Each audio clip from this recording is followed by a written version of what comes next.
Hello and welcome to How to Stay Married So Far. So we were just having a bit of an argument just before we started, which is very apt really for this podcast, because today's podcast comes off the back of the bridge of your nose. Oh, I think it's where I had a smoothie. The girl said that's where I forgot to wipe it off. We're also on YouTube if you want to see the thing that's on my nose. I think it's smoothie from earlier. So a couple of weeks ago, I said to Mark, oh, you know what might be a good idea? Because so many people ask me, what is it like to go to a marriage guidance counsellor? And I said to Mark, well, why don't we do a whole episode where we do the very, what it's like with a counsellor, your first session? Because we've done a number of sessions over the years. When was the last time you went to a counsellor? Oh my God, 15 years ago. Really, as long as that? 15, 14 years ago. And he said, we haven't got any problems. And I said, all marriages have problems. It's just the degree and it's how much you suppress and keep quiet your problems. Also, on another note, I was having a conversation with my daughters the other day, and we were talking about this on Coffee Moaning, weren't we? And we were talking about something, and I said, oh, well, when Daddy and I went to couples counselling, and they were horrified. They're like, you went to couples counselling? And because we've always spoken about it on here, and I have on Loose Women and on our Coffee Moaning show, our live show on YouTube, I just assumed that they knew it. And they were like, panic stricken. They're like, so what? Were you going to get divorced? I said, well, yeah, we were in a really bad way. We were really distant from each other. There were so many things. Our list was getting longer and longer on what we couldn't talk about because it was end up in a row. But we knew we still liked each other enough to try and fix those problems. And actually, I said to you afterwards, didn't I? It was a really good lesson, because it was like, when you're young, you think all relationships just have to be natural. You know, if you've got to work at it, if you've got to do anything, then you're not meant to be together. I remember spouting that nonsense myself when I was young. If you have to have a discussion about how your relationship's going, then your relationship's fucked. If you've got to sit down and talk about your fears within your relationship's fucked. And so it was a really good lesson for them in that, no. And I said to them, but look at us now. I said, our marriage is a great marriage, and it's like a huge part of our lives. And we couldn't imagine not being married to each other. But girls, it does take work. But I would argue that at a younger age, it's slightly more okay to... I'm out of here. Yeah, because I mean, in many regards, the decisions to work at a relationship when you're older with someone that, you want to spend the rest of your life with, is informed by all those other relationships. Yeah, so in a weird way, it's kind of crucial that you do not. And in fact, I had a conversation with one of our daughters yesterday when I was saying, you're young. You might have had enough after 2 days, and that's okay, because you're young. But once you've decided on somebody, then it takes work. Just do that with your hair. I had to do something in my nose. Now he's got to do something with his hair. Put it down. Because otherwise we get to the end of it and we have a row because we go, why didn't you tell me? Yeah. Why didn't you tell me I had a baby hanging out my nose? Yeah. But anyway, so I said to Mark this morning, why don't we, without any discussion whatsoever, just bring up the things that we may be suppressing at the moment, because it can get out of hand, that. And I thought also we could maybe discuss how the way that we approach things now would be different from in the past, because everything we used to talk about would light a flame, would ignite. We're both hot-headed, we're both Scorpios, we've both got ADHD, and very quickly we could go from 0 to 100. And we still can, but we have learnt some things over the years that do help us a bit with that. Because there are people that listen to this podcast, and they will say to me, oh, but you're really lucky you've got a really good relationship. I'm this far away from the person at the moment. We're not communicating at all.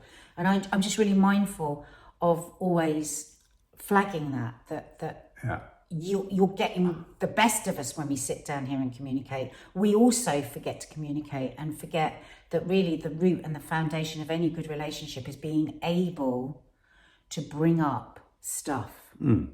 Because pushing stuff down fucks relationships. It's as easy as that. Oh, you couldn't put it more succinctly, could you? No, you probably couldn't. Now, just before, Mark was saying, I don't know what I'm going to do, what I'm going to say. And I've just looked over and he's got a list, a numbered 7. list. I've got 7 things. I've got nothing. I've got 7 things. I must admit though, when you said that you wanted to do this, as I left your wardrobe, you did say, "Oh God, I'm trying to think," which was quite nice. And I have to say, I was kind of, I don't feel like I'm focused on those things that are a problem, and yet when encouraged to look at those things, it's interesting because we just had an exchange before we started this where Nadia said, "Why do you get cross so easily?" And if I go into the heart of why I did get cross, or irascible, let's say, I didn't get cross, but I got irascible just before we did this.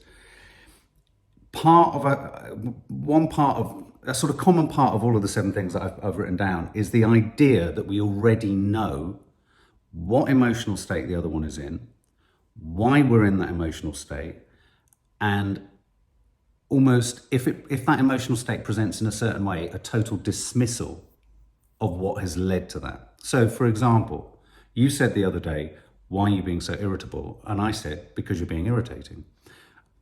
Sometimes in the past, I would have really stepped back from saying that because you would snap back too if I was to say you were irritating. And I think one of the things I've jotted down is I get frustrated sometimes with a resistance to observations about your mood, your behavior, and the atmosphere that can surround you.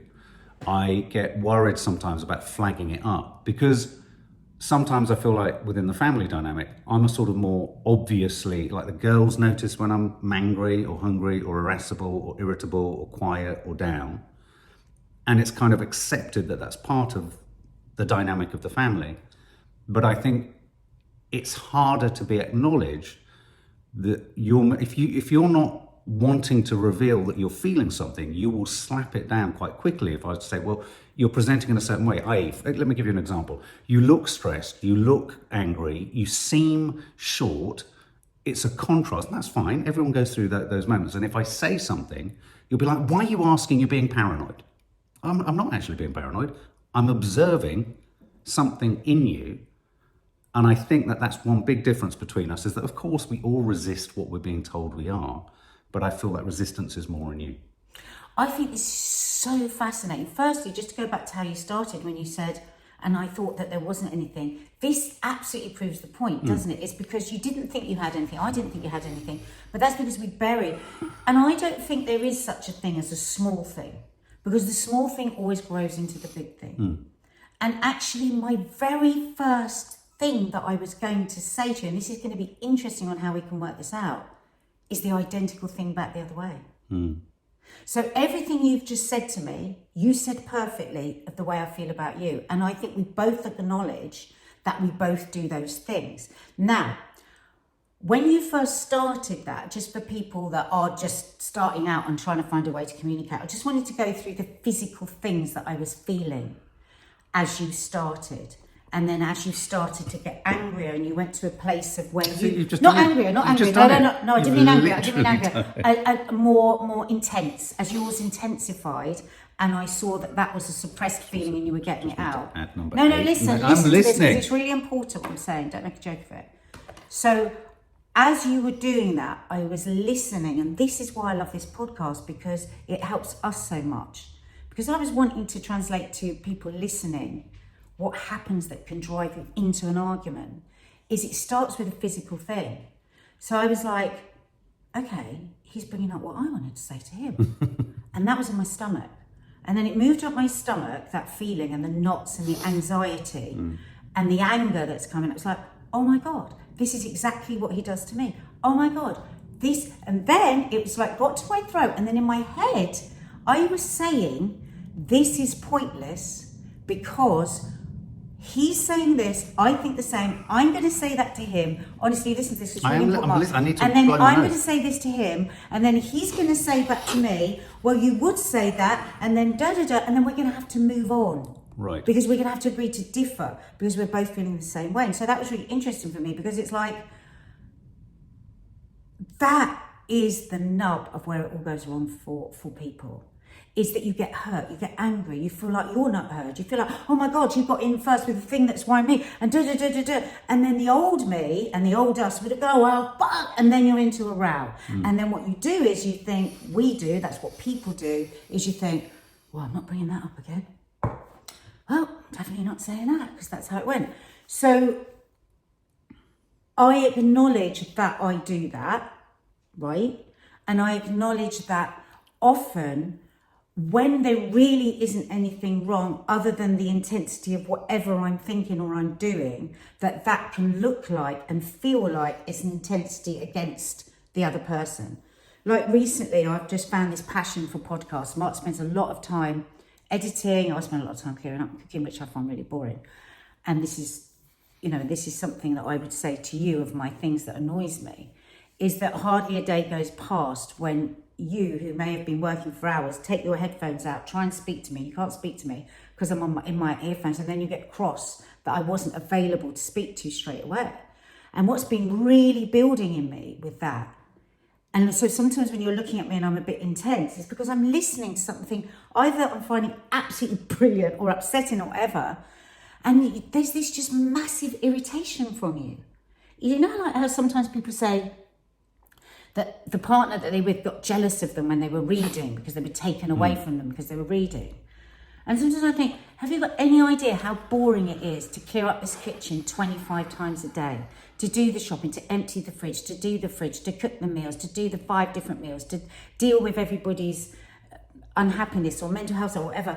I lock into another place and I feel really hurt that you don't allow me to do that, that every time you knock it and you make fun of it, you'll say to everyone else, oh, well, your mother's got her ears in. Now, this is one of those things that I keep suppressing because it's really annoying, upsetting, and I've reached out to you so many times and said, can you not say that? Because it's something that I do because I'm bored shitless clearing up. Just to give a little bit of clarity on that, and this is something else that I think doesn't happen in many relationships and is one of the things that I would say frustrates me about you. I like to problem solve. I like to give an answer to why I say things or do things or have the wrong reactions as well as the right reactions sometimes. What's happened with the headphones isn't about, no, it's good that you raise this, isn't about a jealousy, because I think you deserve to have that space. What it is about is that if I'm on my computer, it's obvious I'm on my computer. If someone's watching television, it's obvious they're doing that. If someone's in their room listening to music, or if you're in your bedroom on the phone to someone, it's obvious. The problem I have with it is a purely practical one that I think, and this is a classic example, that you've morphed into something that is about my past issues, which is, control, jealousy, wanting to be available. It's actually about none of those things. What it is about is if I say something to you, and I think you're in the room, you're not. And so we have to say it 2 or 3 times and I have to call over things. So it's an issue with earpods. It's not an issue with you. Okay, so this is really good. So this doesn't come too boring for people because it's our domestic thing. If we're doing the forensics on where this stuff comes from within a couple, that's really interesting that you say that to me. And I think this is what we do, folks, all of us in relationships, is we pull back and forth old wounds, old pain, and sometimes we forget to listen to actually listen, hear what the other person's saying.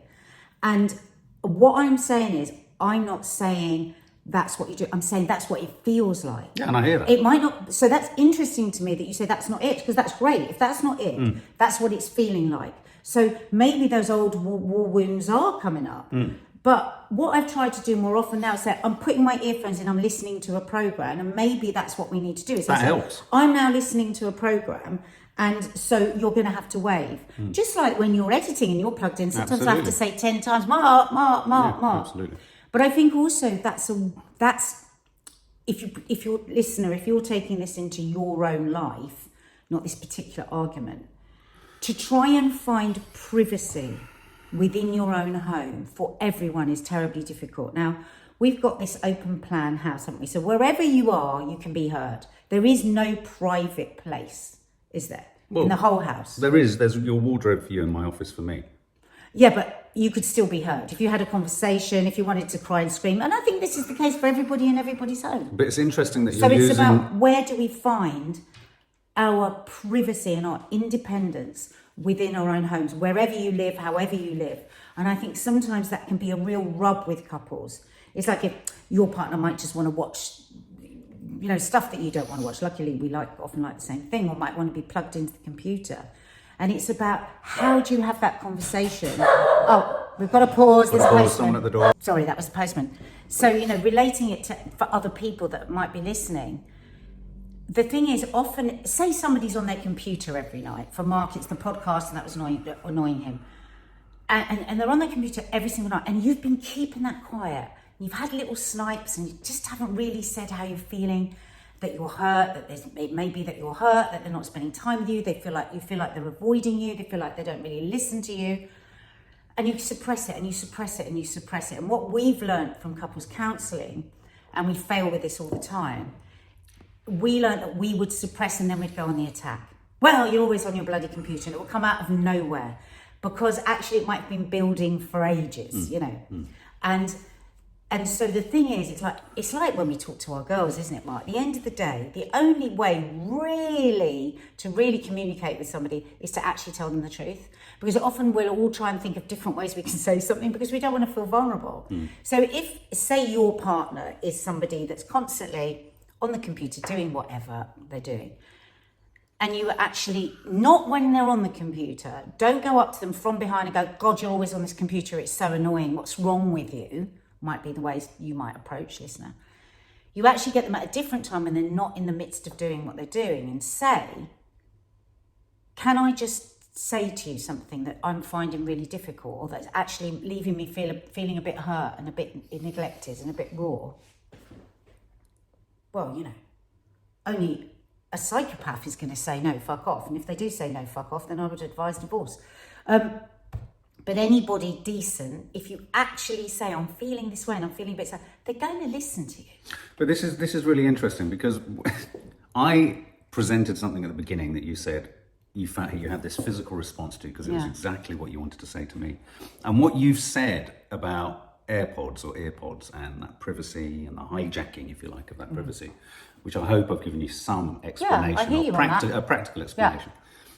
And we've come to an agreement. I'm going to tell you when I'm putting them in. What's weird about this is that I have when I think about it, an identical complaint back. Okay. Which is, I don't have to be on AirPods. I don't have to be on a computer, though I am often. I feel you hijack almost any potential situation with what you deem to be the most important thing to do at that point. And I sometimes find that you haven't, it comes across to me that you haven't thought, I've already made a number of prioritizing thoughts or decisions, and my priority list is slightly different to yours. And I sometimes feel that, and I've said it before when we've had rows, sometimes I worry that that's an aspect of it's your way or the highway, and that, in a sense, only you have a sort of authority or recognition of what's going on to say what the situation is. And what I mean by that is I'm sometimes characterized as, you're incredibly intelligent, but you're incredibly sort of dense around sort of just life stuff. And, it's said affectionately, and that's fine. And in some aspects, I think that's right. But for example, I just sometimes feel that there is I've never said you're incredibly dense. No. But a bit stupid around practical things. That's how it feels. Exactly. Right? So then I've got to think about how I say that to you, because that isn't how I would want you to feel. No. But in life matters. No. But this is a really important key thing about communication. Rather like when I said to you, oh, well, I'm glad you said that, because that's what I'm hearing, and I'm bringing up war wounds. So now you've told me that I'm going to work on that to not do that. And if that's how you're left feeling, even though I've never said you're intensely dense, that is hurting you when I say it, then I will not say it. But also at the other end of the spectrum, I in terms of where I've decided, no, I want to do this first, or I want to do that first, I feel like I'm met with a sort of irritation. Yeah. And I also feel that sometimes, if I say something about something to do with a project, to do with social media, to do with what's happening, someone's opinion of something I've worked on, or someone's opinion of me or us or whatever, I feel like there's a rush to say that it's irrational, or it's paranoid, or it's, oh, stop focusing on that, and or that's a distraction, or whatever. And something else, which kind of is part of this, is sometimes you'll throw up a really big topic. You'll introduce something that's quite massive in its ramifications. Like a personal? Well, no. So like the other day, we were about to shoot something, we had a time constraint, and you threw a huge thought out about something to do with the family. I get hijacked by that thought, and I go towards it, and then you go, no, we haven't got time. Yeah, you're right. That makes me feel so frustrated, because okay, we haven't got time, but it's incumbent on you not to have raised it at that point if we haven't got time. Now, this is a huge, and this is a good thing to do, because this, again, thinking of you and a takeout on arguments, it is Mark and I think very similarly on a lot of things. And we're very similar in a lot of things, but we are two extremely different people. And it's really easy in a relationship to forget that. And so there's two things that I want to say on this. First, I hear that, and I do. And I am like that with everybody in my life. And part of that is my ADHD, and the way that it functions for me is that I have very impulsive thoughts. I can have lots of things that trip along like you do, but I tend to just like blurt stuff, and then I'm able to like totally suck it back in and be totally normal. You don't do that. Now, there's no right or wrong here. Absolutely. I'm not saying I'm right, but I'm saying that the more I understand about ADHD, the more I understand and more I see that in clarity. What I do it to the kids, I do it to everyone. I do it at work. I'll go, da-da-da, and then I go, oh no, and I'll pull back. And that is very frustrating. I can see that. And I am really trying to work on that. On the other point of, on the managing of things, you are sometimes very impractical in a similar way that your mum is, right? Like, you know how sometimes when your mum says, oh, I'm going to go here first, and then I'm going to come back, and then I'm going to go, and we all go, why is she doing it like that?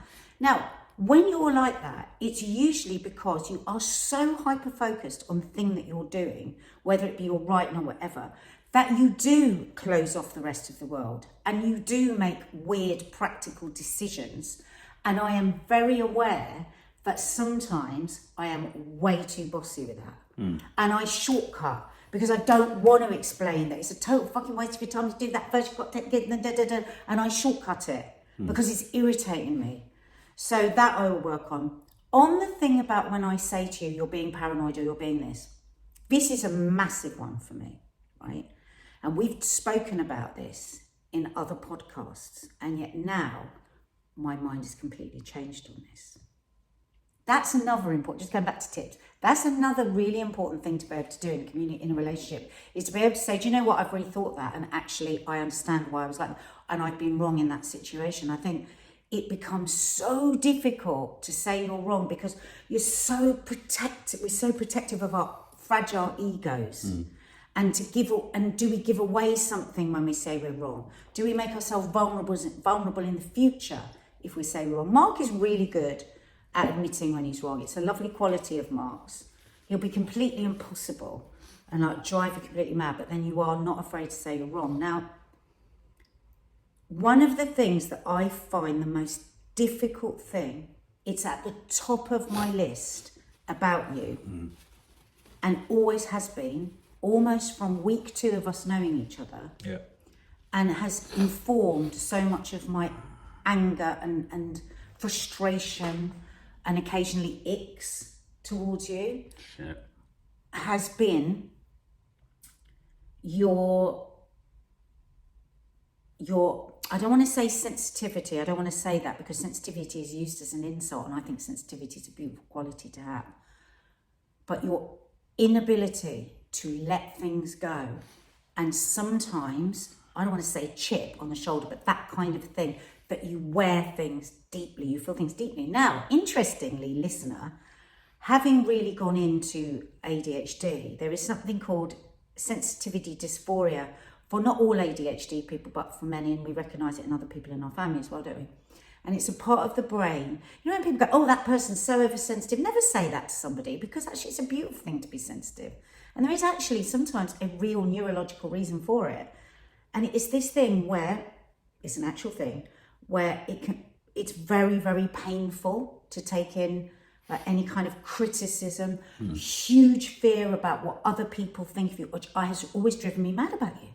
Because I've always thought, what do I always say to you? I say you could talk to anyone, anywhere in the world. You have such a vast interest And knowledge, because you have this superpower memory, apart from anything else, you can talk about every kind of music, you can talk about you, and it literally makes me sometimes physically want to do things when I see you sell yourself down. So when I come across as angry, I'm actually angry about the situation, but I hear that it feels angry to you, and I'm like, don't just get rid of it. Don't let that person, don't let this affect you. Because you're fucking incredible compared to this, compared to that person. What does that mean? And I've done that all our marriage, and I have dealt with that in the ignorance of there is actually something for you that makes that extra difficult.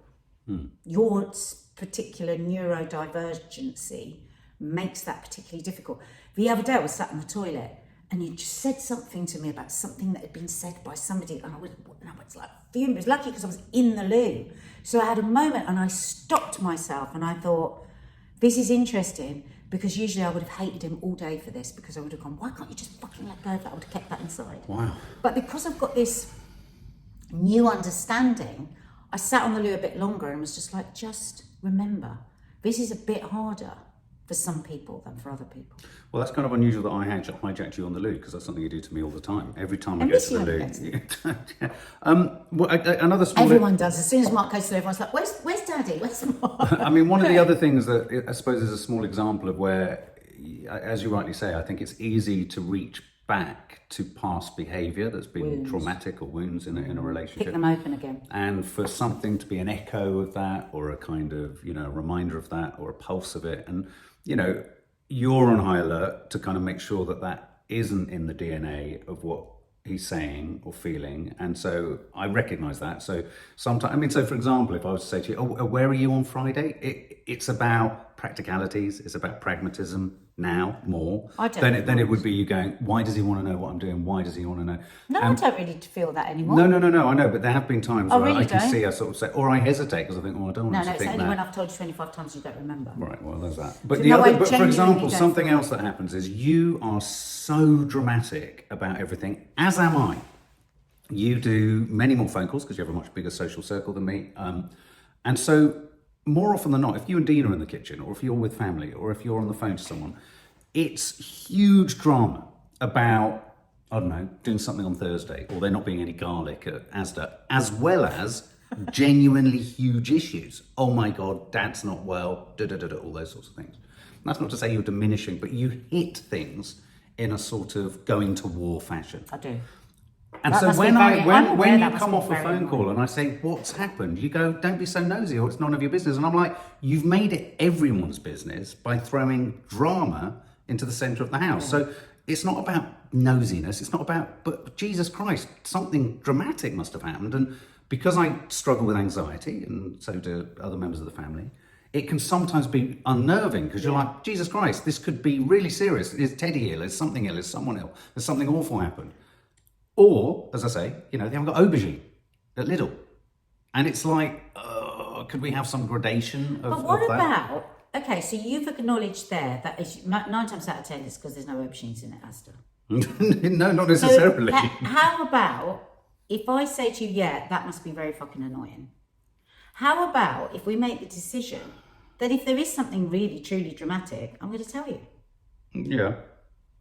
Okay. Yeah, fair enough. I can't disagree with that. We've talked about constant interruption of flow. I mean, in a weird way, that comes back to your earpods, I don't know what they're called. My sense that if I'm doing something or something, as I say, you expect, and this is quite frustrating, you expect everyone to have understood what you've been thinking about before you open your mouth. You'll drop us, or drop me certainly, into a context that I have no comprehension of, because you've been in it, you've been thinking about it, you've been in your head talking about it, and so you'll open your mouth and you'll start to talk about something, and we were talking about something else before that, and you're kind of a bit irascible because I don't understand, or I'm not catching up, and then I'll say I don't understand, and then you're like, it's so annoying when you say you don't understand. Of course you understand. That's passive aggressive. When I sometimes say I don't understand, I literally don't understand what you're saying, because sometimes it's really confusing, because again, possibly because of your ADHD, you hit so many fractured thoughts. I do that when I'm... Well, do you think that's possibly, or do you think that is... Possibly from what what? you know with ADHD, what do you think that could be? I think it's definitely about ADHD. Yeah. So do you think you could find a bit of compassion when that's happening, because I am really trying to be more Yeah, of aware course. of that, and maybe not go, what? I don't know what you're talking about, and leave me feeling stupid. Right, Because actually, right. quite often I'm left feeling stupid when you Okay. go. Yeah, no, And you go, I know I do and you that go like face. this. You go like this. So maybe don't click my rather fingers. like, come on. No, I don't. That's what you click do. my fingers. I've never Mark, clicked my okay, let's take the clicking fingers. You out. do But this. But you do go. You do. Yeah, okay. I'll So, hear so that. rather like my story of when I went to the toilet and went, don't be furious with him. This is maybe you could have a little bit of that for me. Yeah, okay. Okay. I mean, it is hard because you get frustrated with me if I'm not playing catch up immediately, and I'm not privy to what's going on in your head. So yes, I'll have compassion. So what for is that. the agreement there then?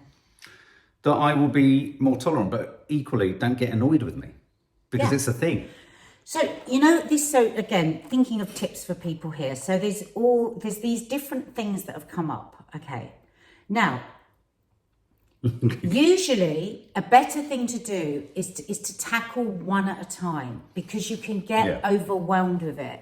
So I think now what would be a good idea is for us to go over what we think, because this is another exercise that they give you in couples therapy, what we think the other one has asked for and what we think the decision that we've come to is. I have one more on my list first. Is your inability and sometimes willingness. Maybe struggle? No, Inability? not with this come one. on. Not with, What hang on, you don't know would- what I'm going to say. What would You a don't know what couples I'm gonna- therapist say to you them? Say, don't don't know- say. You don't know what I'm going to say. Your inability or your unwillingness to hide boredom. If I'm talking about something, I see your eyes glaze over, you sometimes yawn, Ditto. and you just go absent. This is so unbelievable. You check out of almost everything I say. That's why I have to repeat it 10 times, because you never really listen. And that's why I don't So talk this about is things a in depth. big thing. It's a big problem. With all relationships. It's a big problem. You check out, I don't feel any different. You say I check out, yeah, I'll tell you what, identical from you. We both do that. You are not the least bit interested in anything other than what you're interested in.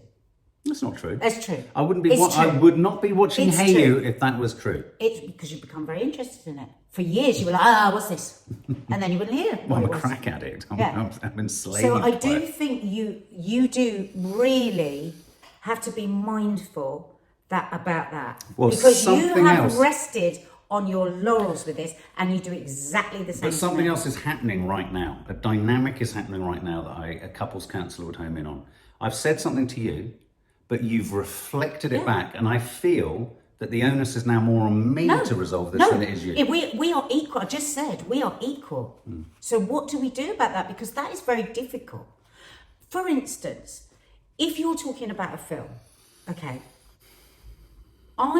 when we do reviews together, it's or a not. film that I'm making, or something that I'm making too. I know that there's I suppose the thing I know is that because you can be knowledgeable, your observations and interpretations, I think, are some of the best. I love having these conversations when we do reviews. It's really nice because we do talk more in depth. But I can see that there's a window of time. Can I be really honest with you? Yeah. You sometimes do tell me the same thing 50 times. Right. You do. I'm going to be honest with you. And sometimes I want to say, I know you've told me that.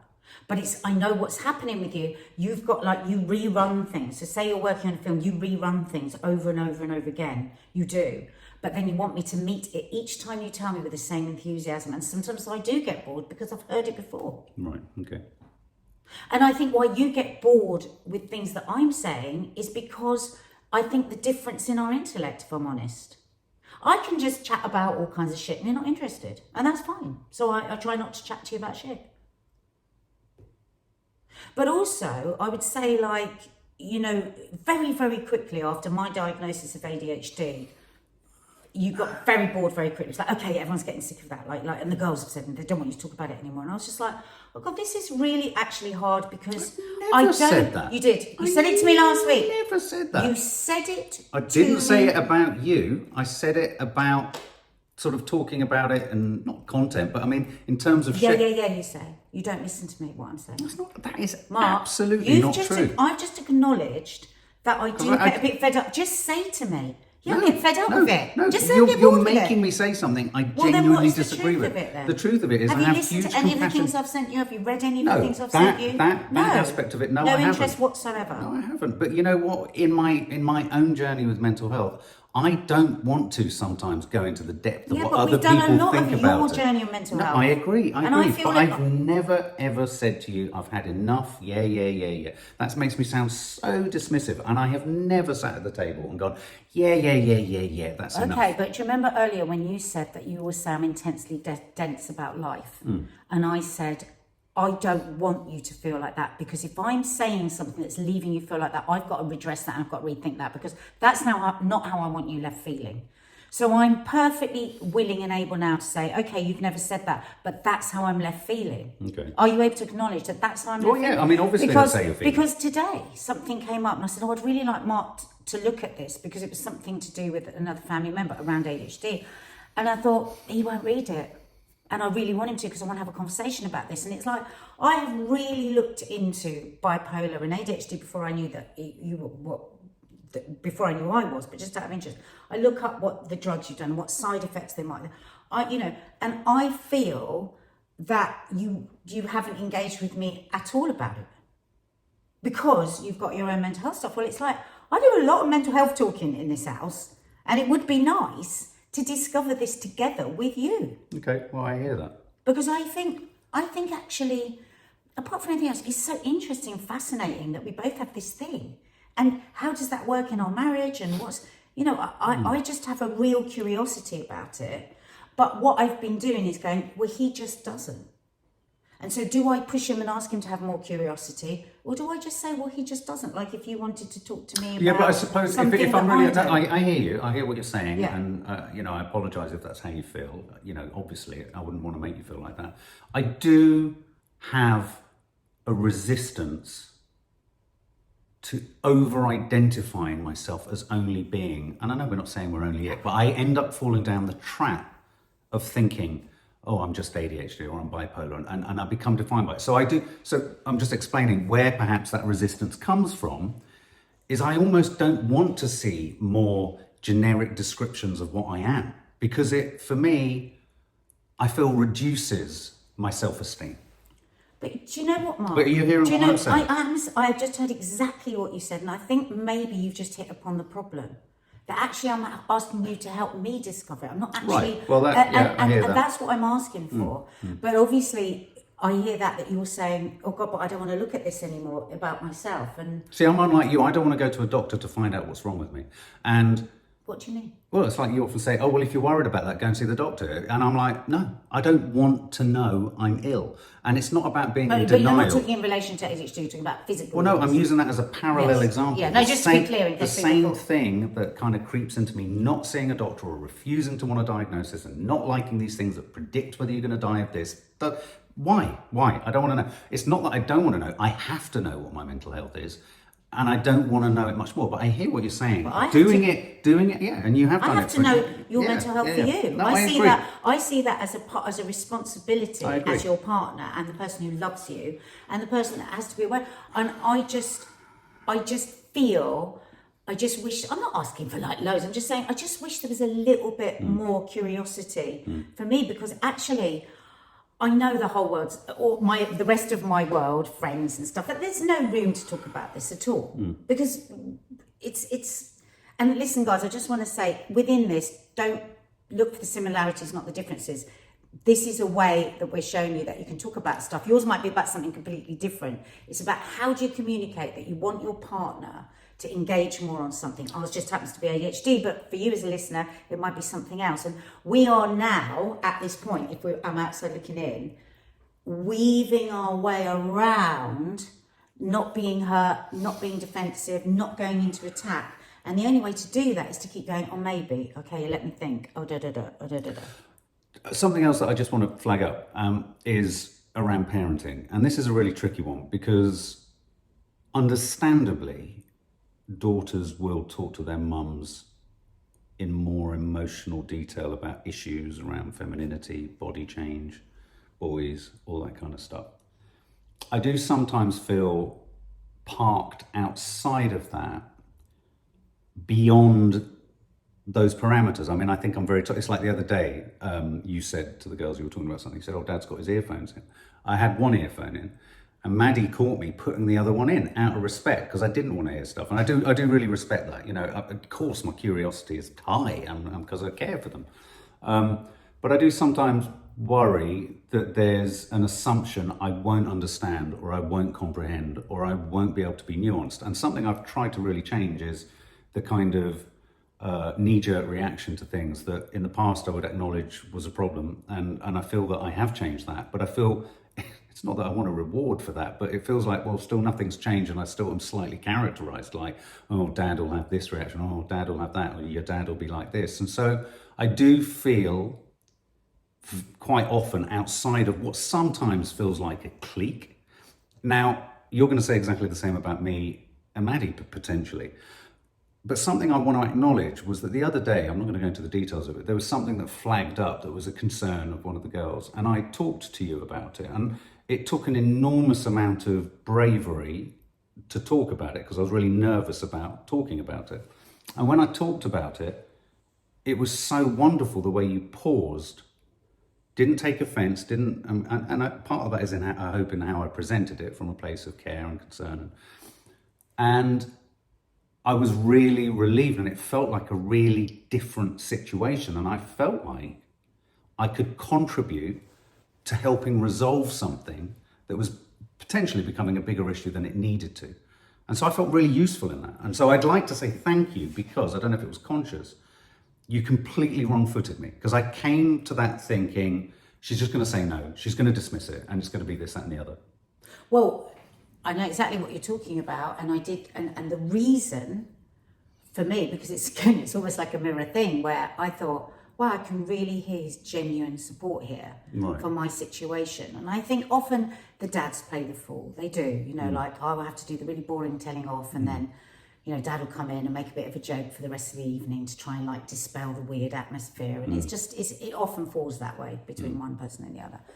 And that's always done with good intention from you. But sometimes, see, we're both saying the same thing again, that you can feel excluded with that chat. Now, and then I can feel excluded from when there's had to be something stricter, and then it's you that makes everything happy and jolly again. And then I feel lonely and outside of everything, and I feel like the bitch, and I feel like this.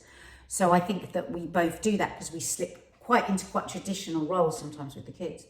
But yeah, I mean, you didn't completely be Mr. Total, like happy nice guy. You actually stepped up to the plate for me.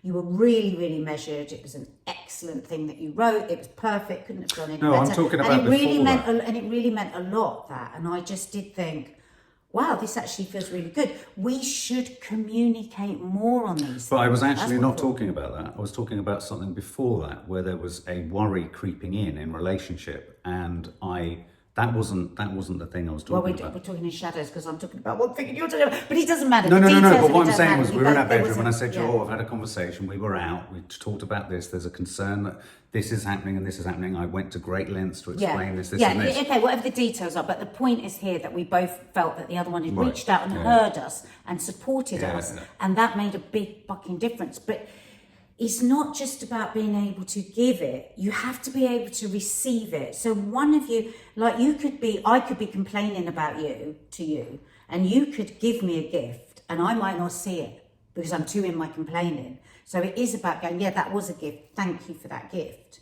That's a really important thing. But that we're so much better at than we were. Yeah. All of the things we've discussed here would have in the past ended up in a massive row, storming off, saying we hated each other, not talking to each other, banging doors, not speaking to each other. Trust me. Trust me. That is what would have happened. So I hope it hasn't been too detailed for you in our lives, but I think I hope that it was helpful to see how you can. One big tip, never say, you made me feel. Because as soon as you say, you made me feel, All the other person's going to do is go, no, I didn't. You've got to say, I've been left feeling. You've heard us do that a couple of times. So we go, oh my God, I didn't mean that, but you've been left feeling that way. That, I'm going to think about that. And I think way back in the past, we wouldn't have got to the end of this podcast. No. We'd I've got to go now, because I torn can see each other's- both our kids phoning Yeah. us. Hey ho, marriage, being a parent. Anyway, yeah, that was really interesting. Do By the way, subscribe if excuse you me, like it. I love you. Oh, and I love you too.